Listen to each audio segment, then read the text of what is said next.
தமிழ்நாட்டில் ஒரு சிறிய கிராமம். அந்த கிராமத்தில் முருகன் என்பவன் வாழ்ந்தான். அவன் சாதாரண விவசாயி, வயல்களில் உழைப்பவன். தினசரி உழைப்பில்தான் குடும்பம் வாழ்ந்து வந்தது. ஒரு நாள் முருகன் வீட்டுக்குள் இருக்கும் அரிசி மூட்டையை எண்ணி பார்த்துவிட்டு ஒரு மூட்டையை மட்டும் பிரித்து பார்த்தான். அதில் ஒரு வித்தியாசமான கல் கிடந்தது. அது சாதாரண கல்லை போல இல்லாமல் ஒளி வீசியது. அந்த ஒளி 10 வீடுகள் தாண்டியும் தெரிந்தது. முதலாக முருகன் பயந்து போனான். இது பாம்புக்கள், கல்லின் உள்ளே பிசாசு இருக்குமோ என்று நினைத்தான். ஆனால் அவன் மகள் காவியாதான் தந்தையை உற்சாகப்படுத்தினாள். அப்பா, இது சாதாரண கல் இல்லை, மந்திர கல் போல இருக்கிறது. இதை நாம் வைத்துக்கொள்வோம் என்றாள். அடுத்த நாளே அற்புதம் நடந்தது. அந்த மந்திரக்கல் இருந்த இடத்தில் அரிசி மூட்டைகள் தானாகவே பெருக ஆரம்பித்தன.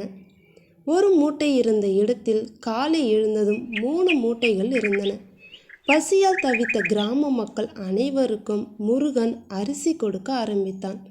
ஆனால் இந்த செய்தி சோழன் என்ற பேராசைக்கார பணக்காரனிடம் சென்றது. அவன் யோசித்தான், அந்த கல்லை எடுத்துவிட்டால் முழு கிராமத்தையும் ஆளலாம். ஒரு இரவு சோழன் திருட்டாக முருகன் வீட்டுக்குள் நுழைந்தான். கல்லை எடுத்து ஓடும் பொழுது கல் திடீரென எரிந்து பெரும் ஒளியாகி சோழனை குருடாக்கியது. கல் திரும்பவும் அரிசி மூட்டைக்குள் சென்று விட்டது. அந்த இரவு முருகனுக்கு கனவில் ஒரு வெள்ளை நிற சித்தர் தோன்றினார். முருகா, இந்த கல் உன்னை மட்டும் காப்பதற்காக வந்ததல்ல, உன் கிராமத்தையே வளமாக்குவதற்காக வந்தது. ஆனால் பேராசைக்காரனின் கையில் சென்றால் அழிவை தரும். எப்பொழுதும் நன்மைக்காக மட்டுமே இதை பயன்படுத்தி என்று சொன்னார். அதன்பின் முருகன் அந்த கல்லை புனிதமாக பூஜை செய்து வைத்தான். தினசரி மக்கள் வரும்போது அவர்களுக்கு அரிசி, காய்கறி, தண்ணீர் எல்லாத்தையும் கல் தர ஆரம்பித்தது. ஆண்டுகள் கடந்து அந்த கிராமம் வளர்ச்சி பெற்ற புண்ணிய நிலம் ஆனது. பிறர் பசியால் தவிக்காமல் வாழ்ந்தனர். ஆனால் பேராசையுடன் நெருங்கியவர்கள் அந்த கல்லின் அருகில் சென்றவுடன் துரதிர்ஷ்டம் சந்தித்தனர். முருகன் கல்லை நன்மைக்காக பயன்படுத்திய நாட்கள் அமைதியாக சென்றன. ஆனால் கல்லில் இருந்த ஒளி மெதுவாக கருப்பு நிறமாக மாறத் தொடங்கியது. அதை கண்ட காவியா சொன்னால், அப்பா, கல்லின் நிறம் மாறுகிறது. இதற்கு ஏதோ பிசாசு சக்தி சேர்ந்திருக்கும் போல. அன்று இரவே முருகன் தூங்கிக் கொண்டிருக்கையில் வீட்டின் சுவர் மீது கருப்பு நிழல் ஒன்று அசைந்தது. அந்த நிழல் கல்லின் அருகே சென்று அதில் கலந்து கொண்டது.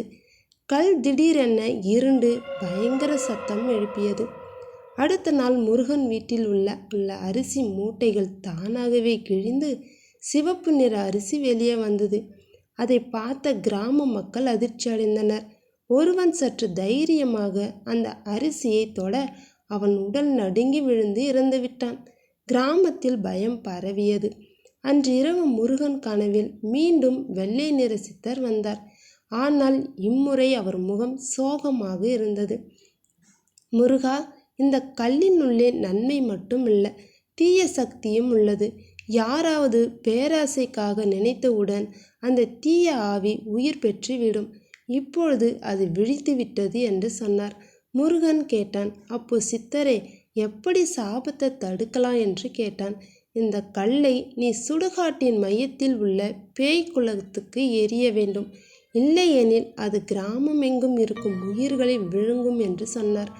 அடுத்த நாள் முருகன் துணிச்சலுடன் கல்லை எடுத்து காவியாவுடன் சுடுகாட்டை நோக்கி புறப்பட்டான்.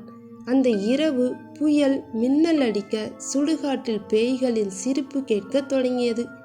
மூட்டையிலிருந்து கல் தானாகவே பறந்து கருப்பு ஒளி வீச தொடங்கியது. அந்த ஒளியில் பேய்களின் உருவம் எடுத்து முருகன் காவியா மீது பாய்ந்தன. முருகன் கடைசியாக உயிரை பணியம் வைத்து கல்லை குளத்தில் எறிந்தான். அதே சமயம் பேய்கள் எல்லாம் உக்கிர சத்தத்தை எழுப்பி சாம்பலாக கரைந்துவிட்டன. குளத்தில் மிக பெரிய சுழல் வெள்ளம் எழுந்து கல் அடித்தளத்தில் மறைந்து போனது. அதன்பின் கிராமம் மீண்டும் அமைதியை அடைந்தது. ஆனால் சுடுகாட்டில் அருகில் சென்றவர்கள் இன்னமும் இரவு நேரத்தில் அரிசி மூட்டைகள் சினுங்கும் சத்தமும் கருப்பு ஒளி கண்ணில் படுவதாக சொல்லுகிறார்கள். இந்த மாதிரி குட்டி கதை உங்களுக்கு பிடிச்சிருந்தா மறக்காமல் நம்ம ஜிகே நேச்சர் ஸ்டுடியோவை சப்ஸ்கிரைப் பண்ணி வச்சுக்கோங்க. தேங்க்யூ.